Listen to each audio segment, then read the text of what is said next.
அன்புடை தமிழஞ்சங்களுக்கு வணக்கம். இன்னைக்கு நம்ம இந்த புக் கிளப்ல பார்க்க போற புத்தகம் வேல்பாரி. நிறைய பேர் இந்த புத்தகத்தை பத்தி கேள்விப்பட்டிருக்கலாம். நிறைய பேர்கிட்ட இந்த புத்தகத்து குறிச்சான சஜஷன்ஸ் வந்திருக்கலாம். இந்த புத்தகத்தை திரு சங்கர் அவர்கள் படமா எடுக்க போறாரு, அது காப்பிரைட் வாங்கி வச்சிட்டாருன்ற செய்திகளை நீங்க சினிமா ஃபாலோ பண்றவங்களா இருந்தால் கேள்விப்பட்டிருக்கலாம். இல்லை இந்த புத்தகத்தோட அட்டைப்படத்தையோ கவர் படத்தையோ நீங்க எங்கேயாச்சும் பார்த்துருக்கலாம். இது வரைக்கும் இந்த புத்தகத்தை பத்தி கேள்விப்படாதவராக கூட இருக்கலாம். ஆனால் இந்த புத்தகத்தை, இந்த வீடியோ நீங்கள் பார்க்குறீங்க, இது வரைக்கும் இந்த புத்தகத்தை நீங்கள் கேள்விப்படலாம், தயவு செஞ்சு இந்த புத்தகத்தை வாங்கி படித்து பாருங்கள். இல்லை எனக்கு வாசிக்கிற பழக்கமே இல்லை, கவலையே இல்லை, இந்த புத்தகத்தோட சம்மரியவோ இந்த புத்தகத்தோட முதல் சாப்டரோட முதல் 5 பக்கங்கள் நீங்கள் படிங்க. படிச்சுட்டு உங்களுக்கு வாசிக்கவே மனசு இல்லை அப்படின்னு சொன்னீங்கன்னா ஒன்றும் பிரச்சனை இல்லை. அந்த எந்த கடையில் புக்கு வாங்க போறீங்களோ அங்கேயே அந்த புத்தகத்தை திருப்பி வச்சுட்டு வந்துடுங்க. அந்த புத்தகத்தை நீங்கள் வாங்கவே தேவையில்லை. ஏன்னா இவ்வளோ ஓவராக பேசுகிற, அப்படி என்னடா இருக்குது அந்த புக்கில்ன்னா அவ்வளோ இருக்குங்க. காதல், வீரம், தமிழர் அறம், பழங்குடியினர், மக்கள் வாழ்வியல்னு தலைவனுக்கான அம்சங்களில் தொடங்கி சாமானிய மக்கள் தமிழ் நிலத்தில் எப்படி வாழ்ந்திருக்காங்கன்ற வரைக்கும் அவ்வளோ விஷயங்கள் அந்த புத்தகம் பேசியிருக்கு. தெரிஞ்சுக்கலாமா? கான்ஃபிடென்ட்டா இருங்க, நல்லதே நடக்கும், வெற்றி நிச்சயம். வேல்பாரி மதுரையினுடைய எம்பி சு வெங்கடேசன் அவர்கள் எழுதிய ஒரு புத்தகம். அவர் இந்த புத்தகத்தை எழுதும்போது எம்பி கிடையாது, இந்த புத்தகத்தை எழுதி முடிச்சதுக்கப்புறம் எம்பி. ஆனால் இந்த புத்தகம் பேசுகின்ற விஷயம் இருக்குல்ல, தமிழ்நாட்டோட ஆதிபெரும் கடவுள் யார்? முருகன். அந்த முருகனை குறிஞ்சி நில மக்கள் எப்படி கொண்டாடி இருப்பாங்க, முருகன் குறிஞ்சி நிலத்தில் எப்படி வாழ்ந்திருப்பான் தெரிஞ்சுக்கணுமா?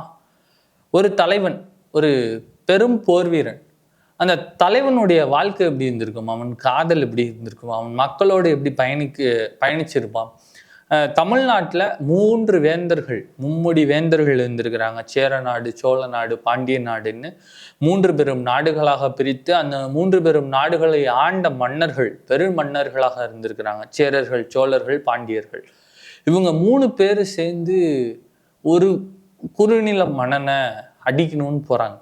அவங்களுடைய மொத்த படையும் திரட்டிட்டு போகிறாங்க. ஆனால் அவங்க மொத்த பேரையும் ஒத்தாலா நின்று ஓட விட்டுருக்குறான் இந்த மன்னன். அப்போ இவன் யாரு? இவனுடைய வீரம் எப்படிப்பட்டது? எப்படி இவனால் இந்த 3 வேந்தர்களையும் ஒரே நேரத்தில் அடிக்க முடிஞ்சிச்சு? தனித்தனியாக கூட கிடையாது, ஒரு நாள் கேப்பு கூட கிடையாது. 3 வேந்தர்களின் படையும் ஒன்று சேர ஒரு பக்கம், இந்த வேந்தன், இந்த மன்னனுடைய வேல்பாரியோட படம் மட்டும் ஆப்போசிட்ல இன்னொரு பக்கம். எப்படி அடிக்க முடிஞ்சிச்சு அவனால்? அந்த தைரியத்தை அந்த படை வீரர்களுக்கு யாரு கொடுத்தான்? இத்தனைக்கும் வேல்பாரி போர்க்களத்துல இறங்கி அலெக்சாண்டர் மாதிரியோ இல்லை மற்ற வீரர்கள் மாதிரியோ, நெப்போலியன் போனபர்ட் மாதிரியோ களத்துல இறங்கி நின்று ஒன்று வீரர்களுக்கு வீர ஆவேசமான உரையோ, ஊக்கம் கூட்டும் வார்த்தைகளோ, இல்லை கிருஷ்ணர் அர்ஜுனனுக்கு சொன்ன மாதிரி பகவத்கீதையோ கூட சொல்லு. கிட்டத்தட்ட வேல்பாரி தன் வீரர்களோடு பேசிக்கொள்வது கூட கிடையாது. அப்ப எப்படி ஒரு போரை இந்த வீரர்கள் சந்தித்தார்கள்? எப்படி இந்த தலைமகனால் வேல்பாரியால் இப்படி ஒரு போரை நடத்த முடிந்தது, ஜெயிக்க முடிந்தது அப்படிங்கிற விஷயங்கள் எல்லாம் சிலாகிக்க வார்த்தை பத்தாதுங்கிற அளவுக்கு இருக்கு. நான் ரொம்ப சொல்லி இது உங்களுக்கு ஸ்பாய்லர் ஆயிடக்கூடாதுன்னு தான் ரொம்ப கட்டுப்படுத்திட்டு இந்த புக்கு பத்தி பேசுறேன் நான். இன்னொன்று, இந்த புத்தகம் உங்களை டெஃபினட்டாக வேல்பாரியோட பரம்பு மலைக்கு உங்களை கூட்டிகிட்டு போயிடும். நீங்கள் ஒரு ஹில் ஸ்டேஷன்லலாம் தெரியாதனமாக அந்த புக்கை திறந்துட்டீங்க, உங்களுக்கு அந்த மலையே பரம்பு மலை அப்படிங்கிறது வேல்பாரியோட மலை, பரம்பு மலையாகும். நீங்கள் வேல்பாரி பக்கத்தில் இருக்கக்கூடிய ஒரு தளபதியாகத்தான் நீங்கள் உங்களை ஃபீல் பண்ணுவீங்க. அப்படிப்பட்ட ஒரு சிறப்பு வாய்ந்த புத்தகம் இது. ஒரு ஜேர்னி பேஸ்ட் புக்கு தான் அப்படின்னாலும், பொன்னியின் செல்வன் உங்களுக்கு சில பேர்த்துக்கு பொன்னியின் செல்வன் பிடிக்காது. அதோடைய வார்த்தைகள், அது போகின்ற பயணம் செல்கின்ற விதம், அது கொஞ்சம் டஃப்பாக இருக்க மாதிரி சிலருக்கு ஃபீல் ஆகும். ஆனால் வேல்பாரியில் அந்த டஃப்னஸ் உங்களுக்கு இருக்கவே. வேல்பாரி ரொம்ப இலகுவான ஒரு பாதையை சூஸ் பண்ணும். அது வார்த்தைகளில் தொடங்கி, கதையமைப்பில் தொடங்கி, கதையின் சம்பவங்களில் தொடங்கி ரொம்ப ரொம்ப இலகுவாக இருக்கும். தமிழ்நாட்டில் தமிழர் ஒன்றும் முட்டாள் இல்லைன்னு வாட்ஸ்அப் ஃபார்வர்ட்லாம் அனுப்புகிறாங்கல்ல, ஏன் முட்டாள் இல்லை அப்படின்னு. அந்த அனுப்புகிற மெசேஜ் முட்டாள்தனமான மெசேஜா, வாட்ஸ்அப் ஃபார்வர்டா, வாட்ஸ்அப் யூனிவர்சிட்டியாங்கிறது வேற விஷயம், அதை தள்ளிடுங்க. தமிழனின் அறிவுன்னு ஒன்று இருந்திருக்கும்ல, அது எப்படி இருந்திருக்கும் அப்படின்றத டிஃபைன் பண்ணக்கூடியதா ஒரு நூல் இருக்கும் இந்த நூல். அப்போ கடையேழு வள்ளல்களில் ஒருத்தன் பாரி.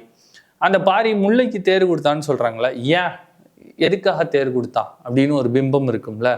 நமக்கு தெரிஞ்சது வந்து இப்படி வந்தான்ப்பா, ரோட்டில் ஒரு கொடி கிடந்துச்சுப்பா, தேரை நிப்பாட்டினான்ப்பா, அப்படியே தேருக்கு அந்த கொடியை அந்த தேரில் போட்டு போயிட்டான்ப்பா அப்படின்னு. அது அது இல்லை அந்த ப்ராசஸ்ஸு. அவனோட மைண்டே வேற, அவன் நினச்ச விஷயம் வேறன்னா அந்த விஷயம் என்னன்றது தான் இந்த புத்தகம் பேசிக்கும். இன்னொன்று, ஹாரி பாட்டர் வந்து படமாக வந்தப்போ ஹாரி பாட்டரை வாசிச்சிருந்த பல்லாயிரக்கணக்கான பேர், பல லட்சம் பேர் சொன்ன கருத்து வந்து, இல்லைப்பா அது ஒப்பலை, என் மனசில் இருந்த மாதிரி ஹாரி பாட்டர் வரலப்பா அப்படின்னு சொன்னாங்க. அதே தான் பொன்னியின் செல்வனுக்கும். மணிரத்னம் அவர்கள் எவ்வளோ சிறப்பாக அவ்வளோ கிராண்டியராக எடுத்திருந்தார். ஒரு ஃப்ரேமுக்குள்ளே ஒரு அத்தியாயத்தை அடக்கியிருந்தார். கொண்டாடி தீக்கிற அளவுக்கு ஒரு படத்தை ரெண்டு பாகங்களை எடுத்திருந்தாருன்னா கூட, நம்மளோட சொந்த ரீடிங்கில் வந்தியத்தேவன் இருப்பான்ல, அந்த கேரக்டர்ஸ் எல்லாம் இருக்கும்ல, ட்ராவல் பண்ணி போகிற விதம் இருக்குல்ல, அது வந்து படம் பார்க்கும்போது வரவே இல்லை. அது எங்கேயும் மிஸ் ஆச்சு. அதே தான் வேல்பாரிக்கும். நீங்கள் வந்து வேல்பாரியை படிச்சிட்டிங்க அப்படின்னா, திரையில் எவ்வளோ பிரம்மாண்டமாக அதை காட்டினாலும் உங்கள் மனசை அதை ஏற்றுக்காது. அதையெல்லாம் தாண்டிய பிரம்மாண்டம் வந்து வேல்பாரி கிட்ட இருக்கு. அந்த எழுத்துல கூட கிடையாது, வேல்பாரிங்கிற அந்த கேரக்டர் டிசைன்லேயே இருக்கும். அது அது அப்படி இருக்கும் அந்த கேரக்டர். ஒவ்வொரு தடவையும் உங்களை ஆச்சரியப்படுத்திக்கிட்டே இருக்கக்கூடிய ஒருத்தராக வேல்பாரி இருப்பான். நீங்கள் எவ்வளோ பெரிய ஆளாக வேணா இருங்க, நீங்கள் இந்த வீடியோ பார்க்குறவங்க வந்து படிக்கிறீங்க, வேலைக்கு போகிறீங்க, இல்லை பணம் சம்பாதிக்கிறீங்க, கோடீஸ்வரனாக இருக்கீங்க, யாராக வேணா இருக்காங்க, அதை பற்றி பிரச்சனை இல்லை. ஆனால் அந்த வேல்பாரி பற்றி நீங்கள் இது வரைக்கும் கேட்கல, இந்த வீடியோவில் தான் ஃபஸ்ட்டு தடவை நான் அப்படி ஒன்று கேள்விப்படுறேன்னா, தயவுசெய்து உடனே போய் ஆடியோ புக்காவோ மற்ற விஷயங்களாவோலாம் தேட வேண்டாம். நான் அதனால தான் இந்த வீடியோவில் இந்த கதை குறிச்சோ இல்லை வேறு விஷயங்கள் குறிச்சோலாம் பெருசாலாம் ஒன்றும் ரிவீல்லாம் பண்ணல. நீங்கள் வந்து போய் அந்த புத்தகத்தை வாங்கி பக்கத்தை திருப்பி அந்த ஒரு 5 பக்கத்தை படிங்க. நான் சாப்டரை மட்டும் படித்து பாருங்கள். அது உங்களுக்கு ஒன்று பண்ணும், உங்கள் உடம்பு ஒன்று திருப்பும். சரி, அது எல்லாமே எனக்கு படிக்கலாம் டைம் இல்லை அப்படின்னீங்கன்னா கூட நீங்கள் கடையிலே சும்மா வாசித்து பாருங்கள். வாசிச்சிங்கன்னா உங்களுக்கு புரிஞ்சிடும். அதோட கடைசி ஒரு 3 லைன் இருக்கும், அது உங்களை ஒன்று பண்ணும். அதுக்கப்புறம் அந்த 3 லைனை பண்ண தாக்கத்தோட திருப்பம் வந்து அந்த 1200 பக்க வேல்பாரியை நீங்கள் முடிச்சுட்டு தான் கீழே வைப்பீங்க. அப்படிப்பட்ட ஒரு ஜேர்னியை உங்களுக்கு கொடுக்கக்கூடிய ஒரு புத்தகம் தான் வேல்பாரி. ஆடியோ புக்ஸ் அவைலபிளாக இருக்குது. விகடன் பப்ளிகேஷன்ஸில் வந்திருக்கு. விகடனே ஆடியோ புக் ரிலீஸ் பண்ணியிருக்கிறாங்க. ஆடியோ புக்கை தாண்டி நீங்கள் புத்தகமாக அதை கையில் வாங்கி அதுக்காக ஒரு மணி நேரம், ஒரு 15 நிமிஷம், ஒரு 5 நிமிஷம் டெய்லி ஸ்பெண்ட் பண்ணி படித்து பாருங்கள். அதுக்கப்புறம் வந்து என்னை கண்டமணிக்கு திட்டுங்க.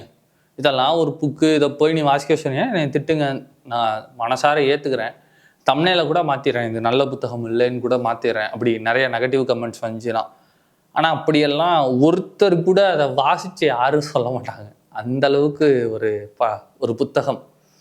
அது வந்து அப்படியே அந்த புத்தகத்தை பற்றி பேசும்போதே நரம் கிரம்லாம் முறுக்கிட்டு கத்தலாம், வேல்பாரி படிச்சிட்டேன்டா அப்படின்னு. அந்த ரேஞ்சில் இருக்கக்கூடிய ஒரு புக்கு, அப்படி கொண்டாட வேண்டிய ஒரு புத்தகம்.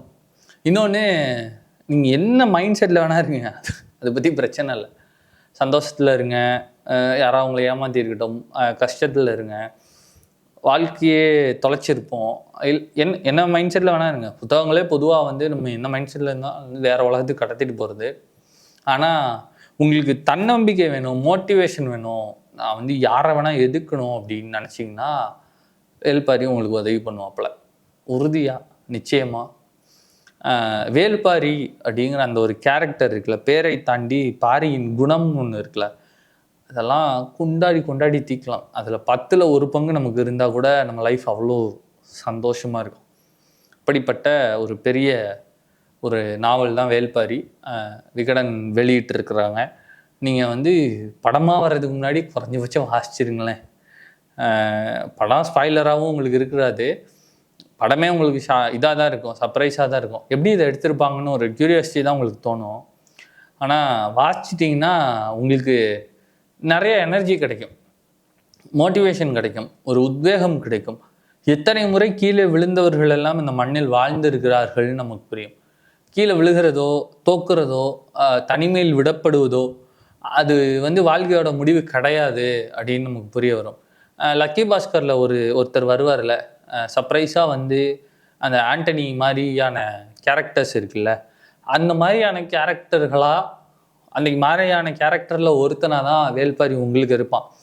கடைசி வரைக்கும் உங்களை விட்டுட்டு வேல்பாரி போக மாட்டான் எங்கேயும். உங்களுக்கு எப்போ எது தேவைனாலும், எவ்வளோ கஷ்டம்னாலும் உங்கள் தோல் லெஃப்ட் சைடில் வேல்பாரியோட கை இருக்கும், அவன் ரைட்டு அந்த சைடில் சிரிச்சுட்டு இருப்பான். என்ன பார்த்துக்கலாம் பெருசா அப்படி இருக்கும். உங்களுக்கு ஒரு தோழனா வேல்பாரியை யோசிச்சிங்கன்னு வச்சுக்கோங்களேன், இந்த கதையை வாசிச்சுட்டு நம்ம கூட இப்போ வேல்பாரி இருந்தாலும் நமக்கு என்ன ஐடியா சொல்லுவான்னு யோசிச்சிங்கனாலே அவ்வளோ இன்ட்ரெஸ்டிங்கான பதில்கள்லாம் உங்களுக்கு கிடைக்கும். அப்படிப்பட்ட ஒரு சூப்பரான புக்கு, மிஸ் பண்ணக்கூடாத ஒரு புக்கு. வாசிக்கணும்னு ஆசைப்படுற எனக்கு ஒரு நல்ல புக்கு சஜஸ்ட் பண்ணுங்களேன். நான் வந்து அதை எடுத்தா வைக்கக்கூடாதுன்னு கேட்டிங்கன்னா டெஃபினட்டாக அதில் வேல்பாரியை நான் சஜஸ்ட் பண்ணுவேன். 1600 பக்கம். நான் பெருமைக்கெலாம் சொல்லலை, ஒரு 1.5 வருஷத்துக்கு முன்னாடி தான் நான் அந்த புக்கை தொட்டேன். இதுக்குள்ளே நான் அந்த புக்கை ஒரு 2 தடவை படிச்சுட்டேன். அதே தான் நான் உங்களுக்கும் சொல்கிறேன். நீங்கள் ஒரு தடவை அந்த புக்கை தொட்டு பாருங்களேன், கீழே வைக்க மாட்டீங்க. உங்களுக்காக நான் விஷ்ணு நாகராஜன். வாழிய செந்தமிழ், வாழ்க நற்றமிழர், வாழிய பாரத மணி திருநாடு.